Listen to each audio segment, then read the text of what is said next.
Japan Journal, the internet's #1 English language weekly online cybercast from Japan. Japan Journal with Mal Adams. Good day, everyone, and welcome to another edition of Japan Journal. I'm your host, Mal Adams, here, coming to you live from beautiful downtown Kagawa City in Shizuoka Prefecture, from the Media Arts Lab. So don't believe the virtual background that you see here. I'm not chilling on the beach, as it would appear. But it is a fine day. Spring has sprung in Japan, and it's 1 year since the beginning of this pandemic, ladies and gentlemen, and although I've spoken to the good Dr. Lane Rowling, who's my guest right now, on a couple of occasions since then, we had a major conversation about a year ago, and the things he told me on that occasion made him look like a prophet. They came true. This is before any of the scientists and Dr. Fauci, CDC, and the WHO were telling the public these things. He nailed it, and he got it right. So let's get a state of the pandemic from him today, and I'd like to just say hi to my good friend, my little brother from another mother, Dr. Lane Rhoda. How you doing, man? I'm doing fantastic. How are you doing, Malcolm? Great, great. I'm getting better, man. I'm rehabbing. I had a mild stroke since we last spoken, but you're the scientist, you're the medical guy. You know the body will heal itself if you do the right thing. Do you believe that? Yeah, you look fantastic and stuff. And well, 72 years old, man. I need a haircut, but I'm blessed, man. What can I tell you? I wish I had the energy that you have, though, man. You're all over the place. I can't catch up with you. Every time I get a notion to call you and sit you down for a chat, you're on MSNBC's ears.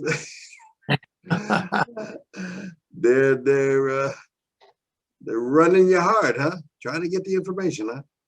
No, it's just a great opportunity. I've been very blessed and fortunate enough to be, the experience I have in life with all my background, and it's my moment, it's my lane. I'm not some guy that drank a chocolate milkshake and became an expert overnight in infectious diseases. I've been doing this for 30 plus years, and so this is the reality, and I'm in my lane, and I'm very happy with all the opportunities and helping save people's lives. And, I understand the science and the medicine. There's nothing more to talk about. Right. Absolutely. And as far as a practitioner and a hands-on and experienced guy, a trauma surgeon, and all of the stuff you're doing, these guys who are on the task force can't hold a candle to what you're experiencing, your knowledge, man. It's kind of laughable what I know about you and what you've been through and what you've told me. And these politicians, man, and these bureaucrats who are handling this thing, man, sometimes it's hard to watch, man. I don't want to get politically incorrect here right at the outset. So let's talk about it, man. 1 year ago, this pandemic broke. Give me your general state of the pandemic right now, Doc. We're in the state right now that we're in is that we're in the first wave of the second pandemic, driven by all these new variants, which are more virulent than the original D614 strain, or what we call the Wuhan strain from last year that initially started the global pandemic. Right. And now what happened is that we're getting ready to do round two, second year, where it's going to be a lot more morbidity, mortality. People are going to be screaming and shouting because people didn't take it seriously from at the beginning. And that's why we're where we're at now at 580 something thousand Americans. It's probably more than that. You know what's happening in Japan from the Olympics, et cetera. This thing's not slow. It's not going to go away in the springtime. It's not going to go away in June. In fact, in the next month or so, it's going to really get very serious and catastrophic here in the United States, because of the Brazil strain that's coming this way, the African strain that's coming this way. And I tell people, you want to know what's going to happen in the United States, look what happens in Italy or Brazil 1 month before. You look at the news, people are dying like flies in Brazil. They're getting ready to shut down Italy again. They're getting ready to shut down Germany again. Wow. When you're shutting down, that comes back to the United States. That tells you that we have a long way to go. Talk to me about the variants, Doc. The latest, and you're updating me already. You've answered a couple of questions I had, but the South African strain, I thought was supposed to be pretty deadly. But It now is. the Brazilian one seems to be exceeding that. These are different varieties, but speak to the efficacy and the effectiveness of the vaccines, man. And we talked a year ago, and you had your doubts about the efficacy of it. Would you re-explain those terms to my listeners and the degree to which you have faith in Pfizer, Moderna, and all these other Johnny come Well, latelys are trying to get it together in a year and get that money? well, the reality is that this is SARS virus you're dealing with. It's an RNA virus, has lots of mutagenic capabilities. When I mean mutagenic capabilities, this virus mutates every 2 weeks, and it has. These new variants are a evolution or divergent of that. What I would say in simple terms is that it's a new brother, a new cousin. It's not the original virus, because every time this virus mutates, it has the potential to become much more lethal, much more what we call effective fitness. It'll affect people. And the South African strains figured it out. The Brazil strains figured it out. The London strain figured it out. No, Now but we have, you told me this a year ago, Doc, that this thing was going to reinvent yeah, itself on a monthly basis, and people couldn't believe it. well, But there's, it's coming to pass.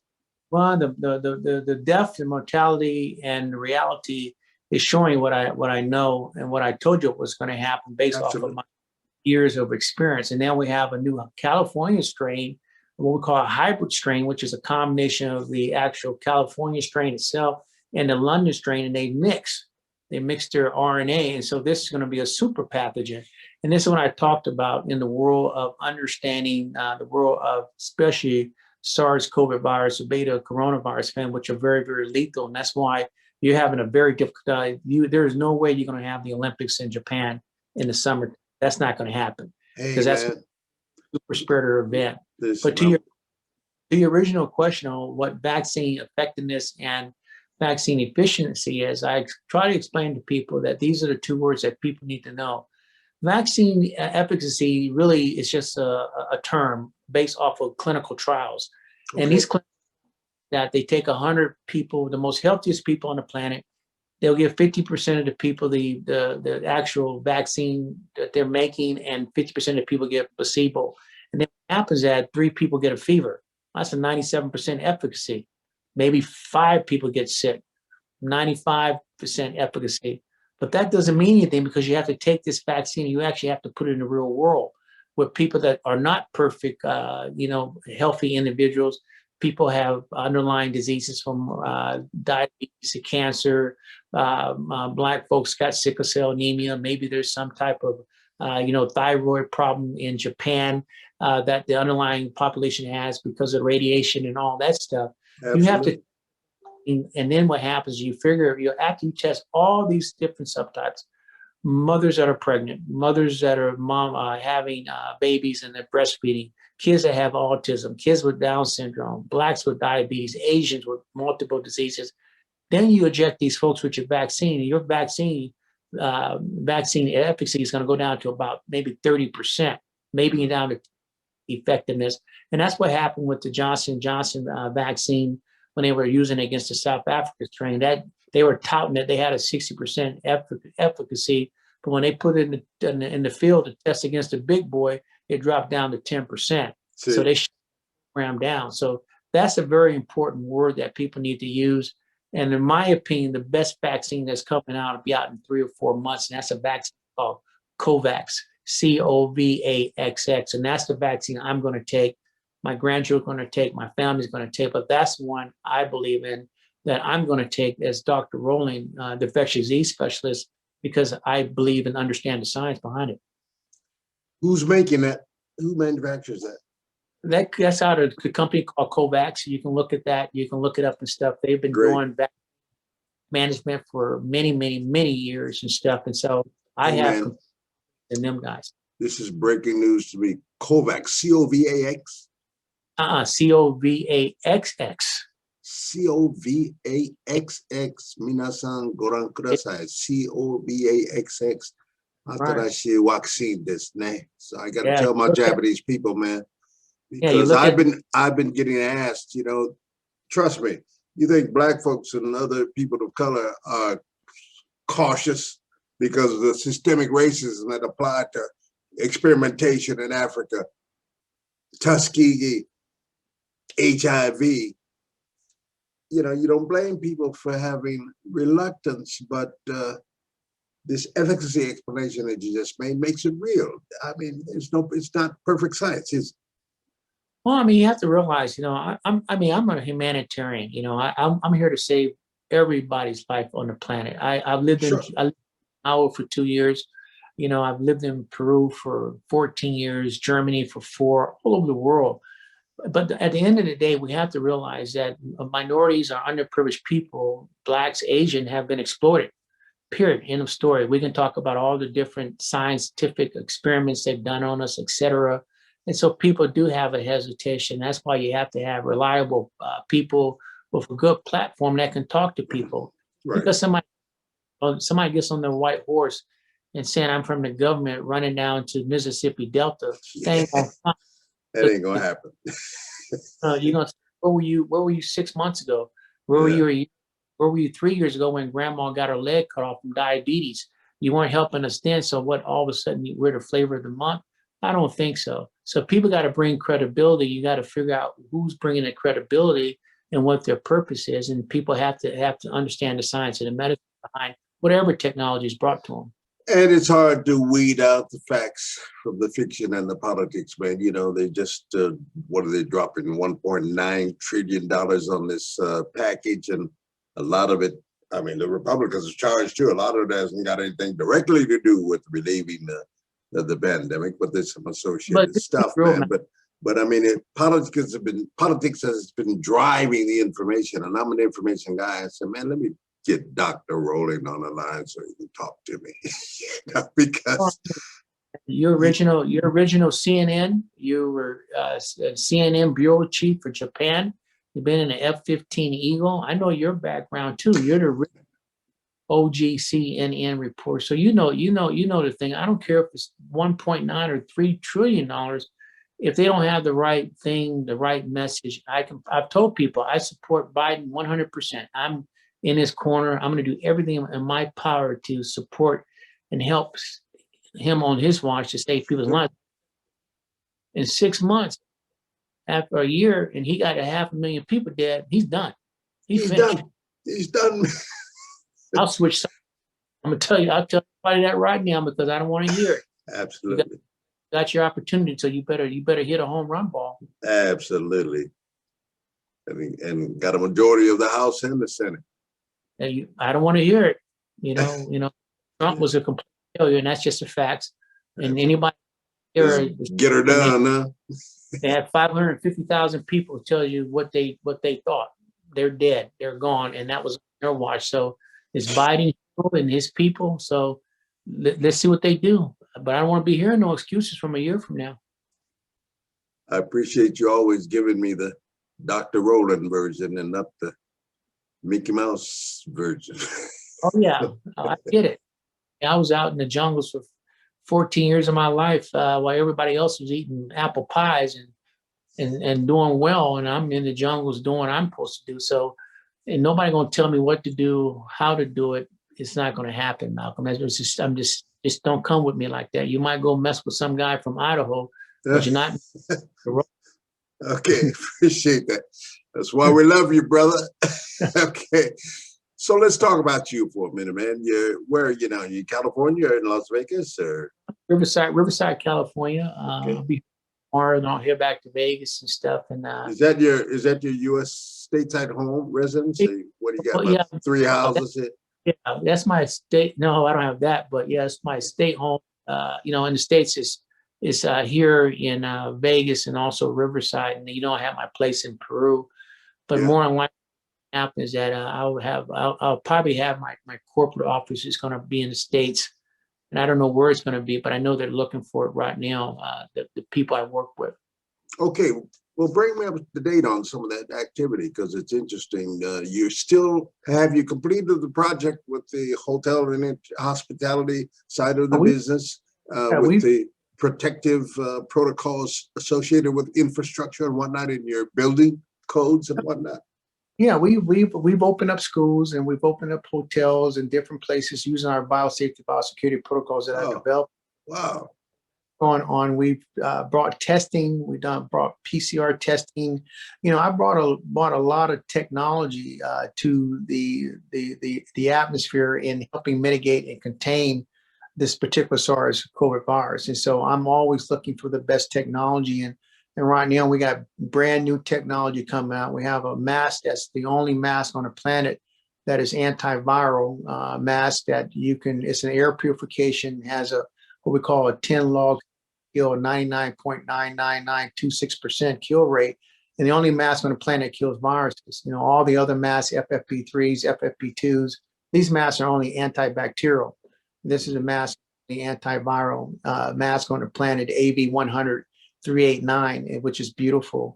We have the #1 testing kit coming out that was approved. We got our experimental use authorization for the United States, and this is what we call a rapid test, antigen test, that you can get your results back in 15 minutes and has a 99% what we call sensitivity and 97.4% specificity. And Wow. you can do it at home and do oral. So that's a game changing. Well, we're going to be able to put the testing in individual households by oral solution, oral testing using the system that we have, our antigen antibody test. UBio service is the kit unit. So that's great. We have another surface disinfectant coming out called P28, P30. That's going to change the world in disinfecting buildings and shoes and food and everything that you can use one single source solution on that. So I'm continuing to update the technology. Technology is being presented to me every day, just like the COVAX vaccine, which is going to be a game changer in the world, because one of the myths behind the COVAX is that this vaccine is going to be offered the opposite way to all the third world countries, all the poor people, and then we'll Wow. bring States, and not the other way around, where Pfizer and all these guys have no corporate responsibility. They're Wow. just we have a corporate responsibility to mankind. Awesome. Awesome. While we're on that subject, speak to the phenomenon about China, which is just providing their version of the vaccine to other countries, as you just mentioned. But there seems to be some diplomatic or political. Well, a lot of that stuff is diplomat. China is, I mean, I really don't know a lot about China, but from my military days, what I know as a military officer, but they're everywhere. They're in Africa. They're in the Caribbean. They're doing stuff that the United States should have been doing, and these guys have figured it out and went out there and helped poor people. And that poor people, it gets you inside the door. And so, when you do the thing and you play the race card like we do in America, like Trump said, shithole countries, you forget, you're done. And so I salute China. I salute them. They're winning points, man. They're out there trying to save people's lives, no matter what it is. So at least they're trying.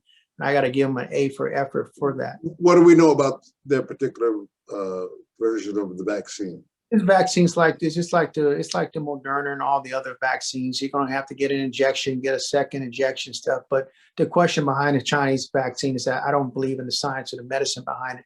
I believe in the behind it, and I wouldn't take that vaccine. But that's why I believe that COVAX is going to be a game changer, because I know the science, the medicine, and it's not a rush job, because it usually takes anywhere from 3 to 10 years to bring a vaccination to the market after you've done all the subtype, know what the adverse effects, Bell's palsy, etc. I remember you told me a year ago that it takes 10 years on the real to get it right? I'm a pro-vaccine guy. I mean, I believe in measles and mumps and rubellas and polio. Vaccine in the world of infectious diseases and modern industrial society has made the society what it is. Kids are living from polio. Right. Societies are more healthier. And I've seen the results where kids have not gotten the vaccination. I've seen children die from neonatal tetanus. I've seen children die from diphtheria from not getting shot. So I'm a pro-vaccine guy. Sure. I support anybody making a vaccine, but the realization is that your vaccine better be good. because it's not a sprint. This is a long-term fight that we're going to have, and this virus is not going to be over or gone in 15 days. It's not going to be gone in May. And I would like to see the Chinese vaccine, the Russian vaccine, Pfizer vaccine, Johnson. I want to see them tested against these variants, these super mutants, and they're going to fail because that's just the reality. What is the reality associated with second shots and boosters? Talk about that, please. Well, initially, when you get into a vaccine program, all of us, most of the part, you get a shot. Your initial vaccine, usually a vaccine is usually 2 shots. Your first shot is usually just is actually injecting you with the virus. And what does that do? You're actually creating an infection in you, and that infection makes your immune system kicks in. Oh yeah. You nausea. You're hoping that your body recognizes this and builds what we call B and T cells memory. Okay. And then when 21 days later, you get in a secondary injection, and that is supposed to prime your B cell and T cell memory, give you a secondary infection. So when you get infected 3 or 4 months from now, you're going to have the antibodies. But right now, every paper I've read, the longest that the Pfizer antibodies last after the initial injections is 81 days. So that tells you that there's no long-term conferred immunity or affinity maturation from these vaccines and stuff. So that's a very important component in the world vaccine is that, hey, I inject Malcolm. Okay, he's both injection. He has antibodies. Well, guess what? The antibody goes away in 81 days. Mm-hmm. He gets infected by a new virus on day 99. Does he have immunity? Absolutely not. You will get infected. Wow. Okay. And then boosters, what I remember, we used to get booster shots back in the day for polio and whatnot. Is that a viable and an effective kind of treatment? Yeah, that's where we're going. That's your future. As we live in this new pandemic, like I said, we're not in a global pandemic anymore. We're in a global endemic. The virus is in the population. The virus is going to be here for the next 50 years. Wow. You will be getting a COVID vaccine every year, twice a year, sometimes 3 times a year for the next 50 years. That's just the way it's got to be. It's going to be like getting the annual flu shot. You will be getting the annual COVID-19 vaccine.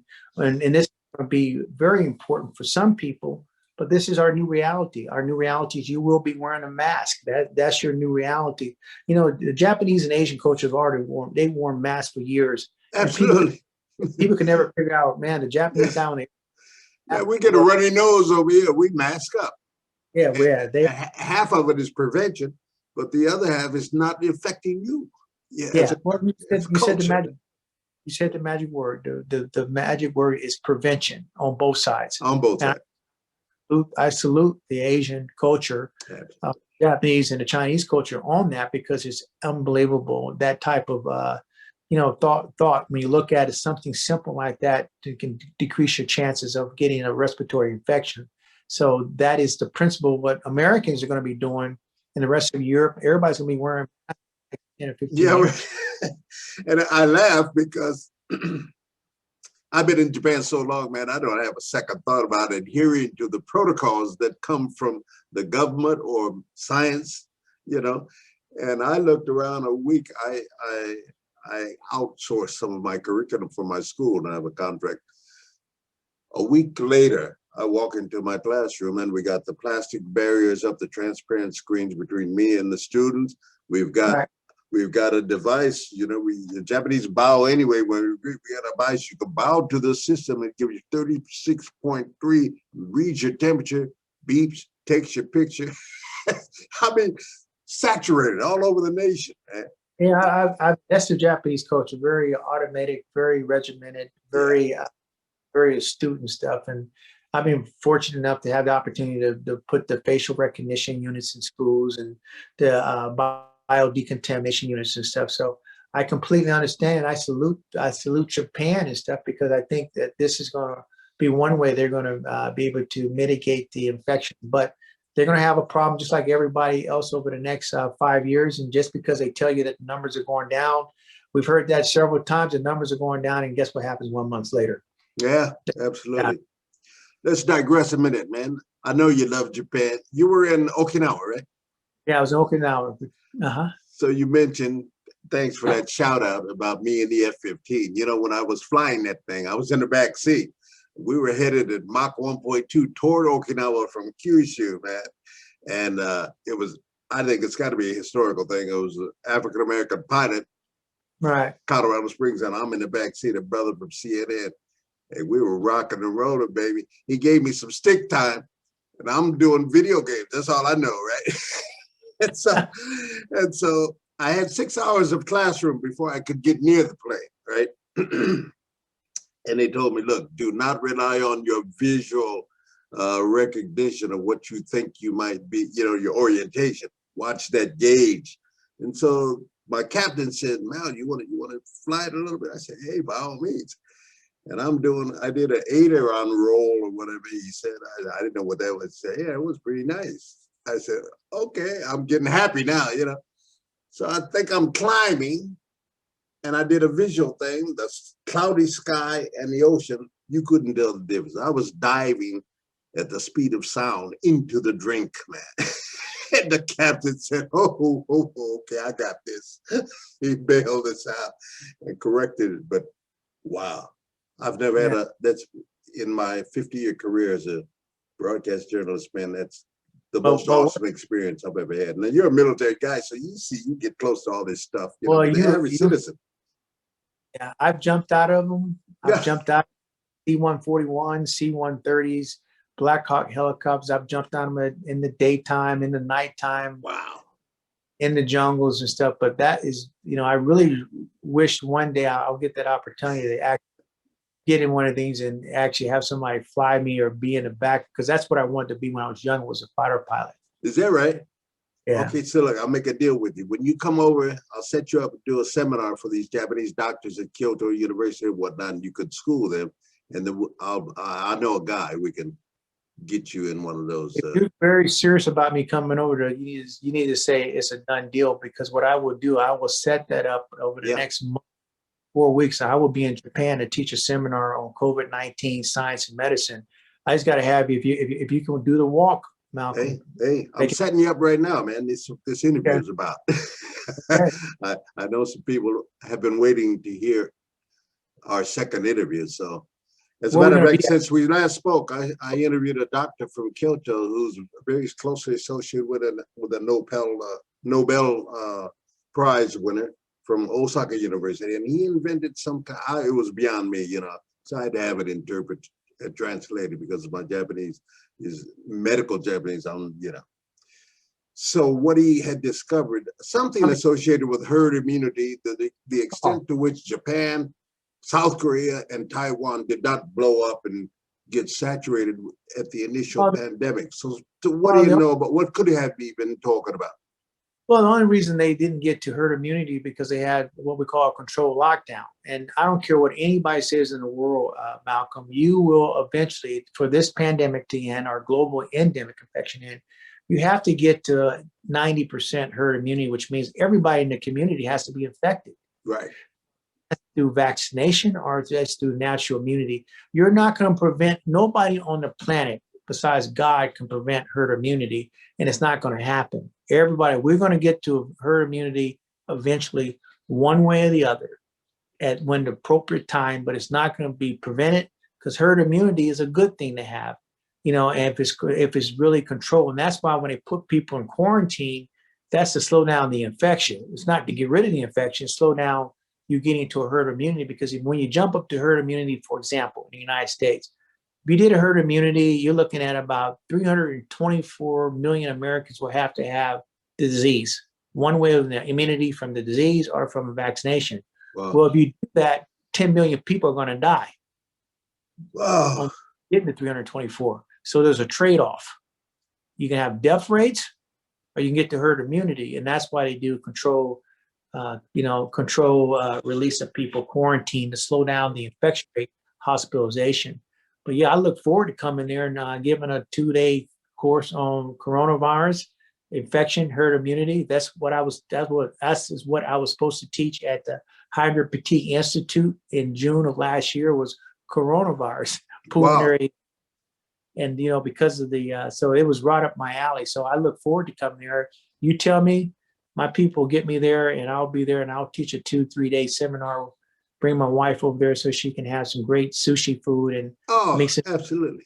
tell the Japanese people that I'm here to share the information I know based off of my real world experience in biological warfare, and also my work in the jungles of Peru for 14 years.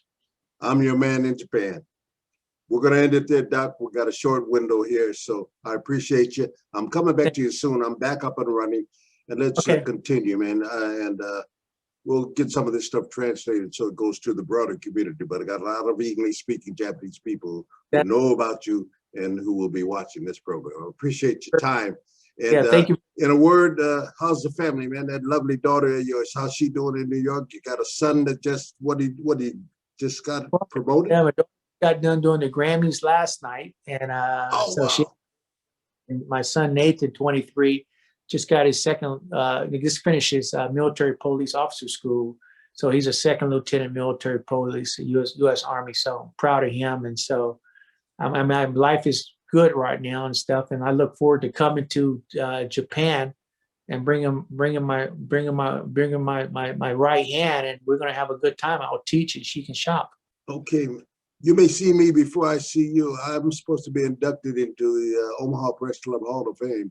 Okay. And if I do that this summer, I'll stop off. I got daughters in Tustin and Hawthorne. Okay. And Torrance. So we'll holler. Okay, buddy. All right, man. Get your rest. Stay healthy, bro. Appreciate you. Very much All right. interview. That's it. Appreciate it.